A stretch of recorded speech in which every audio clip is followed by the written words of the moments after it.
प्रश्नकाल। प्रश्न क्रमांक 241 माननीय सदस्य श्री अरुण भारती जी। धन्यवाद अध्यक्ष महोदय। प्रश्न संख्या 241 माननीय मंत्री जी। माननीय सभापति महोदय, एक विवरण सभा पटल पर रख दिया गया है। माननीय सदस्य। माननीय अध्यक्ष महोदय, प्रधानमंत्री धन्य धान्य कृषि योजना के माध्यम से 100 पिछड़े कृषि जिलों के विकास के लिए एक महत्वपूर्ण पहल शुरू की गई है। मेरे संसदीय क्षेत्र जमुई और शेखपुरा आते हैं, जिन्हें सरकार पहले से ही आकांक्षी जिला एस्पिरेशनल डिस्ट्रिक्ट घोषित कर चुकी है और कृषि विकास, सिंचाई और ऋण उपलब्धता के दृष्टिकोण से ये जिले इस योजना के लिए उपयुक्त हैं, लेकिन प्रारंभिक सूची में इन्हें शामिल नहीं किया गया है। मैं माननीय मंत्री जी से जानना चाहता हूं कि क्या सरकार सूची में संशोधन करने या PMDDKY योजना के दूसरे चरण में जमुई और शेखपुरा को शामिल करने पर विचार करेगी। माननीय सभापति महोदय, प्रधानमंत्री श्रीमान नरेंद्र मोदी जी के नेतृत्व में जो कृषि नीतियां बनी हैं, उसके कारण देश के अन्न के भंडार भर रहे हैं।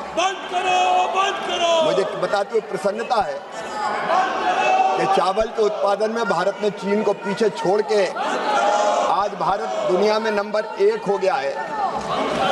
चाहे चावल हो, चाहे गेहूं हो, चाहे सरसों हो, चाहे सोयाबीन हो, हमने उत्पादन में अभूतपूर्व वृद्धि की है। एक तरफ तो प्रधानमंत्री जी के नेतृत्व में 44% 10 साल में खाद्यान्न का उत्पादन बढ़ा है। 44% ये चमत्कार हुआ है। लेकिन वहीं दूसरी तरफ माननीय सभापति महोदय, राज्यों में उत्पादन के बीच में अंतर है। किसी राज्य में ज्यादा हो रहा है, किसी राज्य में थोड़ा कम रह जाता है। और राज्यों में भी, जिलों में कोई जिला उत्पादन में बहुत अच्छा है, कोई जिला पीछे रह गया। और इसलिए माननीय प्रधानमंत्री जी ने एक बहुत विजनरी योजना बनाई कि वो जिले जो एवरेज उत्पादन में कम है, जहाँ उत्पादकता कम है, जहाँ सिंचाई की सुविधाएं कम है, जहाँ ऋण का प्रवाह कम है, ऐसे सभी जिलों को नेशनल एवरेज पर उत्पादन में आ जाए, वहाँ उत्पादन बढ़ाने के लिए विशेष प्रयास किए जाए। इसके लिए प्रधानमंत्री कृषि धन धान्य योजना बनाई है। ये अद्भुत योजना है। इसमें प्रारंभिक रूप से 100 जिले सम्मिलित किए गए हैं। लेकिन मैं माननीय सदस्य अरुण भारती जी को धन्यवाद देना चाहता हूँ। वो अपने क्षेत्र की चिंता करते हैं, उसलिए उन्होंने ये सवाल उठाया है कि उनके 2 जिले जो आकांक्षी है, जमुई और शेखपुरा, क्या इसको प्रधानमंत्री कृषि धन धान्य योजना के अंतर्गत लिया जाएगा। मैं उनको धन्यवाद और बधाई देते हुए क्षेत्र की चिंता के लिए कहना चाहता हूं कि अभी प्रधानमंत्री धन धान्य कृषि योजना देश के 100 जिलों में लागू है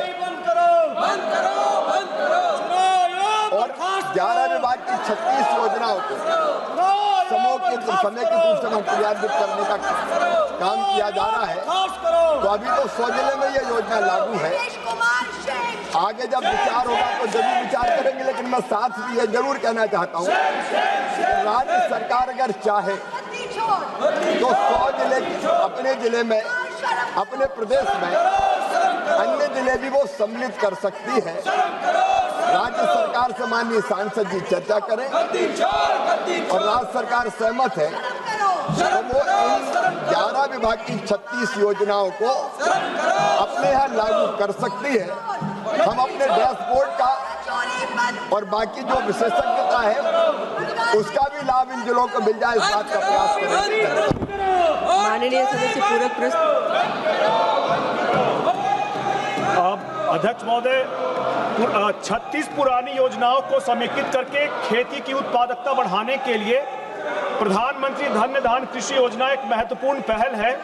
हमारे किसान, हमारी सरकार किसानों को सस्ते दर पर खाद उर्वरक उपलब्ध कराने के लिए भारी सब्सिडी भी देती है, लेकिन जमीनी स्तर पर यह सुनिश्चित करना आवश्यक है कि खाद वितरण की पूरी व्यवस्था पारदर्शी और सुचारू रूप से किसानों तक पहुंचे। ऐसे में माननीय मंत्री से जानना चाहता हूं कि क्या सरकार उर्वरक वितरण के लिए, खास करके मेरे लोकसभा क्षेत्र जमुई को लेकर के, कि कोई उर्वरक वितरण के लिए कोई मजबूत digital trace and track system और साथ ही साथ PACS की प्रणाली को और सशक्त बनाने पर विचार कर रही है, ताकि किसानों को सीधे सरकारी सब्सिडी दर पर खाद उपलब्ध हो सके। धन्यवाद अध्यक्ष महोदय। माननीय मंत्री जी। माननीय सभापति महोदय, ये अत्यंत महत्वपूर्ण सवाल है, किसानों के सवाल है, गरीबों के सवाल है, और मैं विपक्ष से आपके माध्यम से प्रार्थना करता हूं कि कम से कम किसानों के महत्वपूर्ण सवालों को चर्चा में आने दें। यह अलोकतांत्रिक है, ये किसानों के सवालों का जवाब नहीं देने दे रहे माननीय सभापति महोदय। माननीय सदस्य ने बहुत महत्वपूर्ण सवाल पूछा है। मुझे ये कहते हुए गर्व है कि ये एनडीए की सरकार है, पिछले साल 1,86,000 करोड़ रुपए की सब्सिडी किसानों को दी है उर्वरकों को सस्ता देने के लिए। हम यूरिया की एक बोरी 366 रुपए में दे रहे हैं माननीय सभापति महोदय। हम DAP की एक बोरी 1,350 रुपया में दे रहे हैं, जिनकी कीमत 2,000 रुपया और 3,000 रुपया होती है। 1,86,000 करोड़ रुपए की सब्सिडी किसान को देकर उत्पादन बढ़ाने का महत्वपूर्ण काम प्रधानमंत्री नरेंद्र मोदी जी के नेतृत्व में हो रहा है। लेकिन माननीय सभापति महोदय, मैं ये निवेदन भी करना चाहता हूँ कि खाद कैसे फर्टिलाइजर मिनिस्ट्री खाद के मामले को देखती है, और उन्होंने किसानों को आसानी से ठीक से पात्र किसानों को खाद मिल सके, इसके ट्रैक एंड ट्रेस करने के लिए mobile based fertiliser management system बनाया है, और इसी को सुदृढ़ करने के लिए कृषि मंत्रालय एग्रीस्टैक और फार्मर ID का उपयोग कर रहे हैं। माननीय सभापति महोदय, मैं प्रसन्नता के साथ ये बता रहा हूँ कि ये मोदी सरकार है जिसने तय किया है अब हर एक किसान की अलग फार्मर ID बनाई जाएगी, अलग फार्मर ID, किसान पहचान, और 9 करोड़ से ज्यादा फार्मर ID हमारे देश में बनाई जा चुकी है किसानों की। इस फार्मर ID में माननीय सभापति महोदय किसान का सारा विवरण रहेगा, उसके पास कितनी जमीन है, उस जमीन में कौन सी फसल बोई है, उसके परिवार में कितने सदस्य हैं, और ललन सिंह जी पशुधन कितना है, क्या मछली पालन भी करता है, ये सारी जानकारियां फार्मर ID में रहेगी। और अभी हमने एक पायलट किया, फार्मर ID का उपयोग करते हुए हम इसको और आगे बढ़ाएंगे कि किसान के पास जो उर्वरक की आवश्यकता है उसको हमने उसकी जमीन से जोड़ दिया।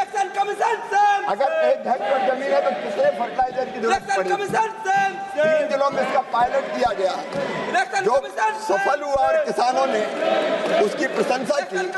आगे हम इस फार्मर ID का उपयोग करके किसान के पास जो जमीन है उसके हिसाब से कितने खाद की जरूरत पड़ेगी इसकी मैपिंग करेंगे, और किसान को मना नहीं करेंगे, लेकिन उसको ध्यान जरूर दिलाएंगे कि उसके जमीन के लिए इतने खाद की आवश्यकता है। पैक्स को भी मजबूत करने का काम सहकारिता मंत्रालय निरंतर कर रहा है, तो कोशिश यही है कि हम ट्रेस भी करें, ट्रैक भी करें, और किसानों को ढंग से खाद पहुंचे, वो खाद कहीं डाइवर्ट नहीं हो।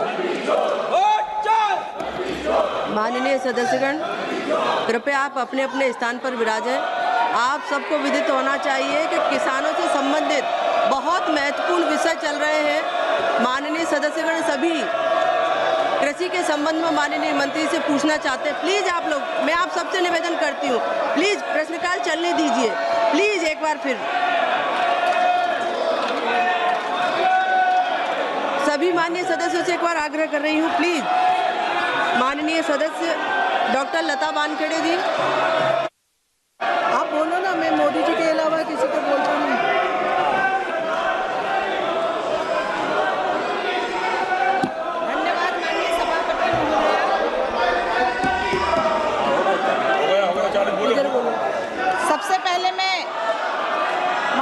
सबसे पहले मैं प्रधानमंत्री धन धान्य कृषि योजना जैसी ऐतिहासिक और किसान हितैषी योजना के लिए माननीय प्रधानमंत्री जी एवं माननीय कृषि मंत्री जी का हृदय से आभार व्यक्त करती हूँ।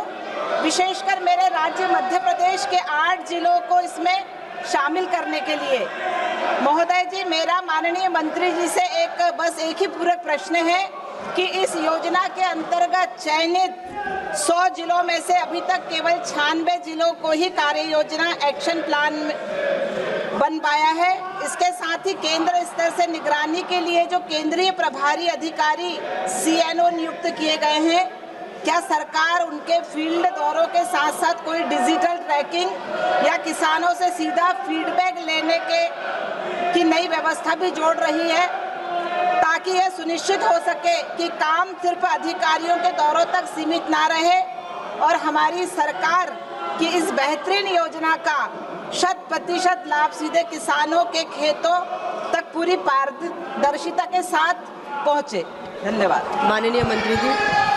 माननीय सभापति महोदय, विपक्ष जो तमाशा कर रहा है वो सारा देश देख रहा है और इसके लिए जनता इन्हें माफ नहीं करेगी।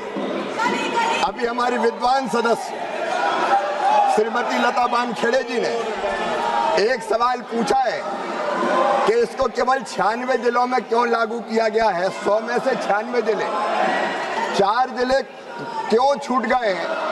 माननीय सभापति महोदय, मैं बड़ी तकलीफ के साथ ये कहना चाहता हूँ, बड़े दुख से ये कहना चाहता हूँ कि इतनी महत्वपूर्ण योजना को पश्चिम बंगाल की सरकार ने लागू नहीं किया है, ये पाप किया है।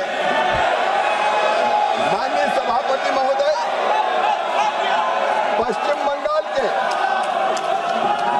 बंगाल के 4 जिले जिनके साथ ये सरकार अन्याय कर रही है पश्चिम बंगाल की। माननीय सभापति महोदय, 4 जिले जिनके नाम भी मैं बताना चाहता हूँ और बंगाल की जनता भी सुन ले। पुरुलिया, दार्जिलिंग, अलीपुरद्वार, झारग्राम, ये 4 जिले हमने प्रधानमंत्री कृषि धन धान्य योजना में सम्मिलित किए थे और ये जिले इसलिए सम्मिलित किए थे कि बंगाल के इन जिले के गरीब किसानों की इन जिलों में उत्पादन बढ़ाया जा सके, उत्पादन की लागत घटाया जा सके, सिंचाई सुविधाएं बढ़ाई जा सके, ऋण के प्रभाव को बढ़ाया जा सके, प्रवाह को बढ़ाया जा सके। लेकिन शर्म आनी चाहिए पश्चिम बंगाल की सरकार को, उन गरीबों को, उन किसानों को इस लाभ से वंचित करने का पाप किया है, पाप। ये यहाँ चिल्ला रहे माननीय सभापति महोदय, पश्चिम बंगाल की जनता ये सुन ले, पश्चिम बंगाल के किसानों के साथ अन्याय करने का पाप ममता बनर्जी वहां की मुख्यमंत्री ने किया है और इसके लिए वहां की जनता माफ नहीं करेगी। अरे ऐसी क्या घटिया राजनीति करते हो माननीय सभापति महोदय, ये कोई राजनीति है कि आप प्रधानमंत्री का नाम अगर किसी योजना के सामने लगाए तो मोदी जी को श्रेय ना मिल जाए, किसान मरे तो मर जाए, मेरी एक आंख फूटे तो फूट जाए, सामने वाले की दोनों फूट जाने दो, किसान बर्बाद हो जाए तो हो जाए, लेकिन योजना लागू ना करो। यह पाप पश्चिम बंगाल की सरकार ने किया है। और माननीय सभापति महोदय, प्राकृतिक कृषि मिशन वो भी पश्चिम बंगाल ने लागू नहीं किया है। प्रधानमंत्री फसल बीमा योजना, बंगाल के किसानों ने क्या बिगाड़ा था टीएमसी वालों, प्रधानमंत्री फसल बीमा योजना पश्चिम बंगाल में लागू नहीं की गई है। ऐसी कई योजनाएं केंद्र सरकार की जो पश्चिम बंगाल की सरकार ने लागू नहीं की है। क्या घटिया राजनीति करते हो।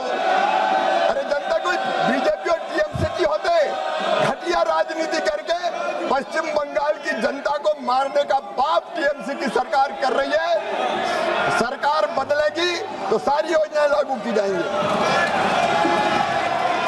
माननीय सदस्य, मैं आप सभी से एक बार निवेदन कर रही हूँ, ये आचरण आप लोगों का अच्छा नहीं है। पूरा देश देख रहा है आप लोगों का आचरण। प्लीज आप लोग अपने अपने स्थान पर विराजिए। माननीय सदस्य, प्रश्न संख्या 242, माननीय सदस्य डॉक्टर निशिकांत दुबे जी। प्रश्न संख्या 242। माननीय सभापति महोदय, एक विवरण सभा पटल पर रख दिया गया है। माननीय सभापति महोदया, प्रत्येक साल भारत सरकार ये पार्लियामेंट में कहती है कि खाद्यान्न का उत्पादन बढ़ रहा है, खाद्यान्न का क्षेत्रफल बढ़ रहा है और जो सिंचाई की सुविधा है वो खेतों में हम पहुंचा पा रहे हैं, और जो माननीय प्रधानमंत्री जी का मिशन है कि किसानों की आय को दोगुना करे, वो लगातार जो है उसमें भारत सरकार काम कर रही है। मेरा आपके माध्यम से मंत्री महोदय से आग्रह है या प्रश्न है कि 2014 के बाद से 2016-26 तक, आज 12 साल में भारत सरकार ने कौन सी ऐसी योजना बनाई जिसके कारण खाद्यान्न का उत्पादन लगातार बढ़ रहा है, क्षेत्रफल बढ़ रहा है और किसानों की आय जो है वो दोगुनी हो रही है? माननीय मंत्री जी।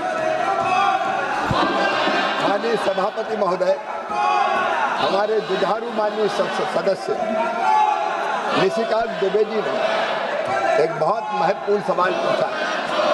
प्रधानमंत्री श्रीमान नरेंद्र मोदी जी के नेतृत्व में हमारी सरकार ने 3 बड़े लक्ष्य तय किए हैं। एक, देश की खाद्य सुरक्षा सुनिश्चित करना, दूसरे, किसान को ठीक दाम देना, और तीसरे, पोषण युक्त आहार उपलब्ध कराना, और इसके लिए उत्पादन बढ़ाना, उत्पादन की लागत घटाना, उत्पादन के ठीक दाम देना, नुकसान हो जाए तो उसकी भरपाई करना, कृषि का विविधीकरण, प्राकृतिक खेती, ऐसी कई योजनाएं, इसके लिए अनेकों योजनाएं प्रारंभ किए। और इन्हीं का परिणाम है माननीय सभापति महोदय, मैं आपको बताना चाहता हूं कि आज रिकॉर्ड उत्पादन देश में हो रहा है, रिकॉर्ड उत्पादन। मैं आंकड़े आपके सामने रखना चाहता हूं। निशिकांत जी, आपको धन्यवाद देते हुए माननीय सभापति महोदय, एक जमाना था जब इनकी सरकार हुआ करती थी और हमें PL 480 के अंतर्गत सड़ा लाल गेहूं खाना पड़ता था हिंदुस्तान को, जब यहाँ भेजा जाता था। लेकिन आज मुझे कहते हो खुशी है कि गेहूं के भंडार भरे हुए हैं, हमारे चावल के भंडार भरे हुए हैं, हमारे फूड मिनिस्टर यहाँ बैठे हुए हैं। उनकी चिंता ये है कि रखेगा, हम पैदा करते जाएंगे, प्रहलाद जी आप रखने का इंतजाम करते जाओ, कोई कमी नहीं रहेगी। और उत्पादन अगर आप देखें तो माननीय सभापति महोदय, देश ने 357 मिलियन टन खाद्यान्न के उत्पादन के साथ कृषि के क्षेत्र में नए कीर्तिमान स्थापित किए हैं। और सभापति महोदया, ये तो सुन नहीं पाएंगे, 15 करोड़ टन चावल का उत्पादन करके भारत चावल के उत्पादन में नंबर 1 हो गया है। चीन को दुनिया में नंबर 1, चीन को हमने पीछे छोड़ दिया। भारत है नंबर 1, न केवल गेहूं, न केवल चावल, बल्कि सरसों में, सोयाबीन में, मूंगफली में रिकॉर्ड उत्पादन में किया है। ये हाय हाय करते रहे, दुनिया वाह वाह कर रही है, वाह वाह कर रही है। वाह प्रधानमंत्री नरेंद्र मोदी और वाह भारत के किसानों। मैं दोनों हाथ जोड़ के भारत के किसानों को प्रणाम करता हूँ। जलने वाले जला करें।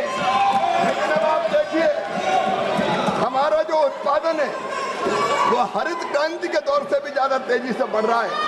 66-67 में माननीय सभापति महोदय, उत्पादन कुल 74 मिलियन टन था, जो अब बढ़ के 357 मिलियन टन पहुंच गया है। 357 मिलियन टन।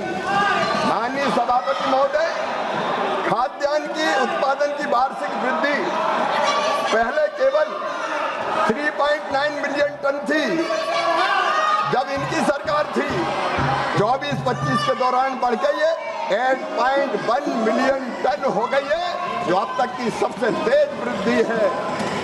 और केवल खाद्यान्न नहीं, माननीय सभापति महोदय, फल भी तो चाहिए, सब्जियां भी तो चाहिए, और इसलिए पोषण का ध्यान रखते हुए हमने फल और सब्जियों के उत्पादन पर ध्यान दिया है। और मुझे ये बताते हुए खुशी है कि जब इनकी सरकार थी तब पैदा होता था 277 मिलियन टन, और अब वो बढ़ के हो गया है 369 मिलियन टन। 7.5 मिलियन टन की वृद्धि उसमें भी दर्ज की गई है।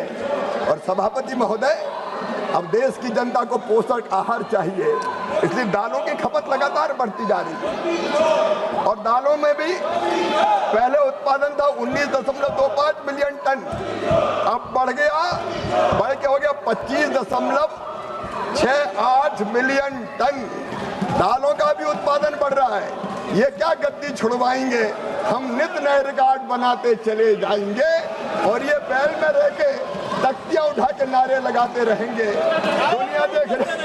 दुनिया देख रही है कि हमने दलहन का उत्पादन 19 मिलियन टन से बढ़ा के 25.68 मिलियन टन किया।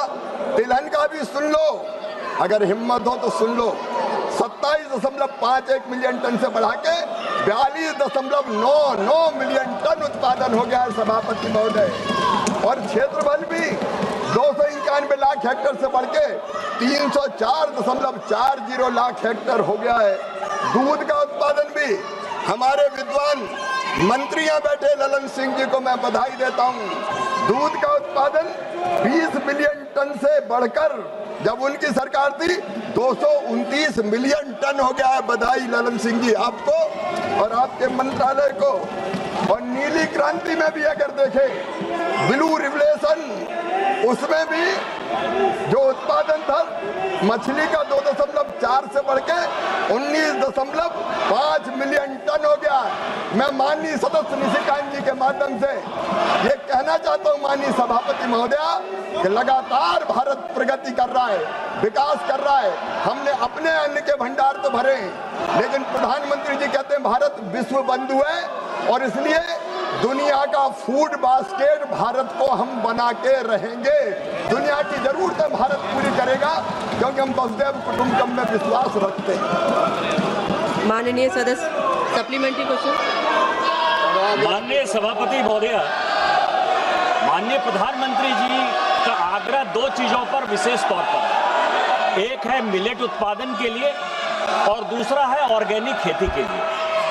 बजट में वित्त मंत्री जी ने हमें घोषणा की कि गंगा के किनारे जो हमारा फर्टाइल लैंड है, जिसमें उत्तर प्रदेश, बिहार, झारखंड और बंगाल, इसके एरिया में जो 5-5 किलोमीटर का जो क्षेत्र है उसको ऑर्गेनिक खेती के लिए डेवलप किया जाएगा। और वो लुक ईस्ट जो पॉलिसी है गवर्नमेंट ऑफ इंडिया की, उसके तहत माननीय वित्त मंत्री जी ने घोषणा की। उसके बारे में ऑर्गेनिक खेती और मिलेट के खेती के लिए भारत सरकार क्या कार्य कर रही है, ये मैं आपके माध्यम से मंत्री महोदय से जानना चाहता हूँ। माननीय मंत्री जी।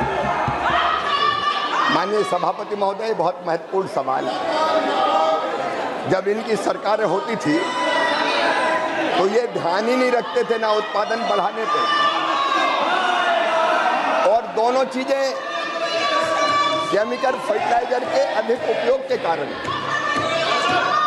मनुष्य का स्वास्थ्य भी खराब हो रहा था और धरती का स्वास्थ्य भी बिगड़ रहा था।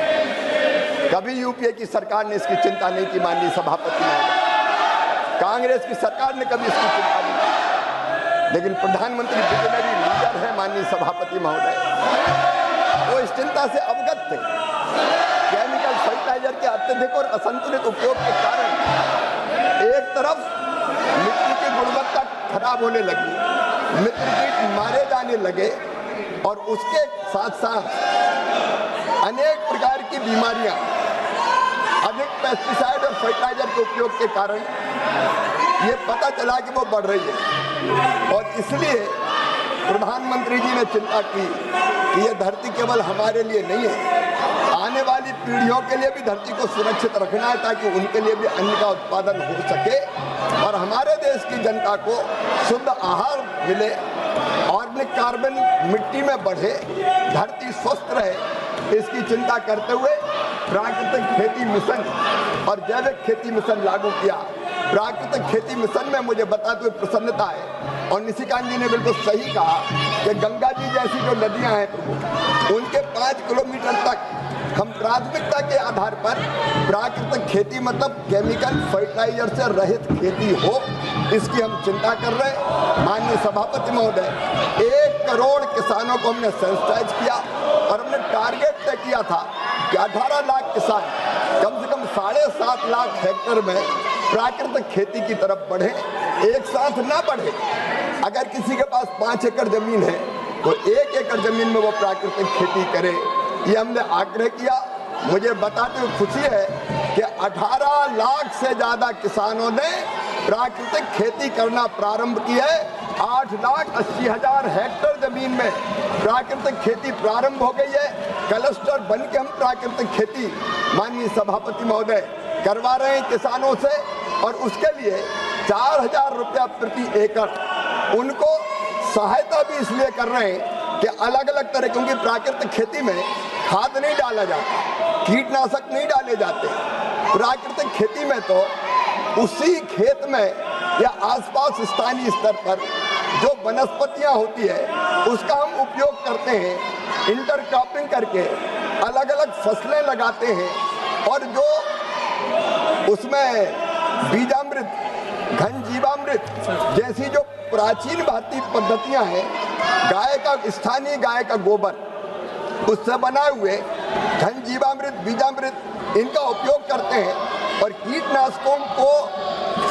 कीटनाशकों के स्थान पर नीमास्त्र जैसे अलग अलग स्थानीय वनस्पतियों से जो कीटनाशक बनाते हैं उनका उपयोग करते हैं। और मुझे प्रसन्नता है कि इस दिशा में अब देश के किसान आगे आ रहे हैं। मिलेट्स के उत्पादन को बढ़ाने के लिए भी एक विशेष ICAR में एक अलग ही हमने मिलेट्स का संस्थान बनाया है, और वो लगातार अच्छे बीज, प्राचीन भारतीय बीजों को बचाने का काम और कृषि पद्धतियों को विकसित करने का काम कर रहा है। तो हमारे प्रयत्न लगातार जारी है प्रधानमंत्री जी के नेतृत्व में कि हम उत्पादन भी बढ़ाएं।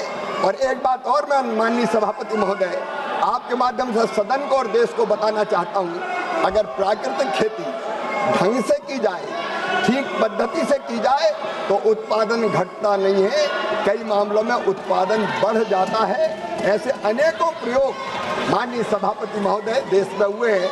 लेकिन मैं फिर देश को कहना चाहता हूं, ये नारे लगाने वाले पश्चिम बंगाल में प्राकृतिक खेती मिशन को भी लागू नहीं कर रहे हैं। इनको वहां के मिट्टी के स्वास्थ्य की भी चिंता नहीं है, वहां के जनता के स्वास्थ्य की भी चिंता नहीं है।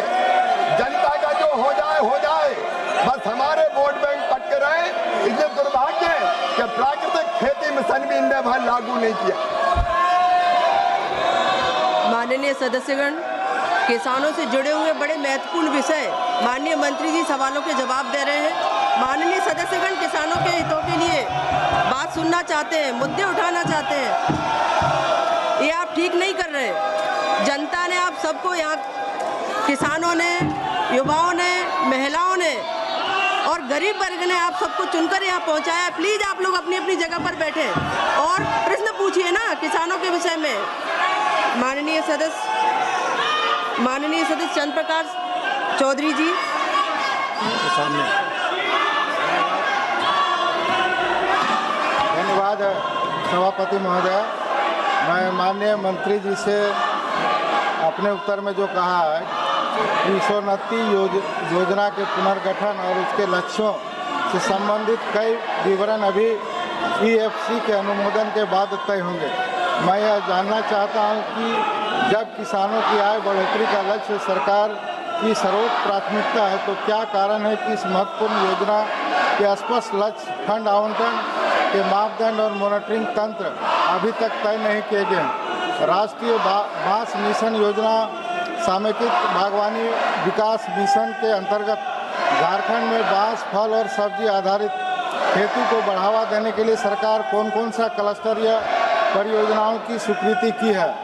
क्या माननीय मंत्री जी यह बताने की कृपा करें कि राष्ट्रीय खाद्य तेल मिशन तेलहन के अंतर्गत झारखंड में तेलहन उत्पादन बढ़ाने के लिए कौन कौन से जिले चिन्हित किए गए हैं और कितनी सब्सिडी देने की घोषणा की? माननीय मंत्री जी। माननीय सभापति महोदय, किसानों के कितने महत्वपूर्ण सवाल हैं। देश जानना चाहते हैं, किसान जानना चाहते हैं, देश सुनना चाहता है, लेकिन ये देश को सुनने नहीं देना चाहते। ऐसी राजनीति जो विपक्ष कर रहा है उसको धिक्कार है। माननीय सभापति महोदय, हमारे विद्वान सदस्य माननीय चंद्र प्रकाश चौधरी जी ने एक बहुत महत्वपूर्ण सवाल तिलहन मिशन के लिए पूछा है। एक तो मैं उनको ये बताना चाहता हूँ कि हमने फल का और सब्जियों का उत्पादन हो, अनाज का उत्पादन हो, उसके लिए MIDH जैसी योजना बनाई और झारखंड सरकार को MIDH के तहत बागवानी के विकास के लिए, बेहतर फल और सब्जियों के उत्पादन के लिए निरंतर हम सहायता देने का काम करते हैं। मैकेनाइजेशन मिशन के अंतर्गत हम वहाँ मशीनों के वितरण का काम भी करते हैं। पाली हाउस, ग्रीन हाउस और सूक्ष्म सिंचाई के लिए, ड्रिप और स्प्रिंकलर के लिए भी हम झारखंड सरकार को भी सहायता देने का काम करते हैं। जहाँ तक तिलहन मिशन का सवाल है, माननीय सभापति महोदय, राष्ट्रीय खाद्य तेल मिशन ऑयल पाम एक भारत सरकार ने योजना बनाई है ऑयल पाम की खेती को बढ़ावा देने के लिए, और उसके लिए किसानों को अलग अलग प्रकार की सहायता देने का काम किया जाता है। जैसे उनको planting material, quality planting material उपलब्ध कराना, अच्छी नर्सरी मिले, अच्छी पौध मिले, इसका इंतजाम करना, ड्रिप सिंचाई योजना, माइक्रो इरिगेशन के अंतर्गत पर ड्रॉप, मोर ड्रॉप और ड्रिप सिंचाई योजना वो भी हम लागू करते हैं। बोरवेल, जल संचरण संरचनाएं और सोलर पंप तथा अन्य आवश्यक बुनियादी सुविधाओं के लिए भी झारखंड की सरकार के माध्यम से वित्तीय सहायता देने का काम किया जाता है, ताकि ऑयल पाम की खेती को अधिक लाभकारी और टिकाऊ बनाया जा सके। माननीय सभापति महोदय, केवल इतने ही नहीं, ये मोदी जी की चिंता है कि अगर कीमत कम हो जाए तो ऑयल पाम की खेती करने वाले किसानों को तब भी ठीक दाम मिल जाए, और इसलिए वायबिलिटी गैप पेमेंट की भी एक व्यवस्था की है मूल्य गिरने की स्थिति में। इस व्यवस्था के अंतर्गत यदि पाम के ताज़ा फल गुच्छे, जिनको फ्रेश फ्रूट बंचेज भी कहते हैं, सरकार ने एक मूल्य निर्धारित किया है, वायबिलिटी प्राइस, ये मूल्य निर्धारित किया है, जो दोनों के बीच का अंतर, वास्तविक मूल्य और वायबिलिटी प्राइस, उसके बीच का अंतर DBT के माध्यम से सीधे किसान के खाते में डाल दिया जाता है, ताकि किसान को किसी भी हालत में घाटा ना हो। इससे बाजार मूल्य गिरने की स्थिति में भी किसान को घाटा नहीं होता। माननीय सभापति महोदय, मुझे बताते हुए ये प्रसन्नता है कि झारखंड के जो हमारे साथी है, झारखंड के जो हमारे किसान हैं, उनको 146 करोड़ 48 लाख रुपया इस काम के लिए 25 और 26 में देने का काम किया गया है। फिर दूसरे साल हमने फिर इस साल 63.42 करोड़ रुपया देने का अभी तक काम किया 25-26 में, और अभी लगातार वहाँ इस पर काम हो रहा है। तो झारखंड के किसानों की भी पूरी चिंता की जा रही है, तिलहन के उत्पादन के लिए भी और बाकी उत्पादनों के लिए भी। माननीय सदस्यगण, कृपया आप अपने अपने स्थान पर विराजें। इतना महत्वपूर्ण विषय, किसानों से जुड़े हुए, ग्रामीण पंचायत से जुड़े हुए सारे विषय माननीय सदस्यगण पूछना चाह रहे हैं, और बहुत ही महत्वपूर्ण मुद्दों पर सवाल जवाब चल रहे हैं, लेकिन आप लोग सदन को नहीं चलने दे रहे। यह आचरण आपका उचित नहीं है।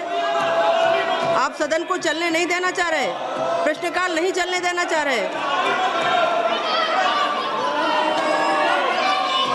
सभा की कार्यवाही 12 बजे तक के लिए स्थगित की जाती है। आपके मोबाइल पर तुरंत आएगी ब्रेकिंग न्यूज। स्क्रीन पर सबसे पहले दिखेगी बड़ी खबर, देश दुनिया की हर खबर एक जगह। अब आपके मोबाइल पर तुरंत फटाफट इंस्टॉल कीजिए न्यूज नेशन ऐप और रखिए खुद को अपडेट।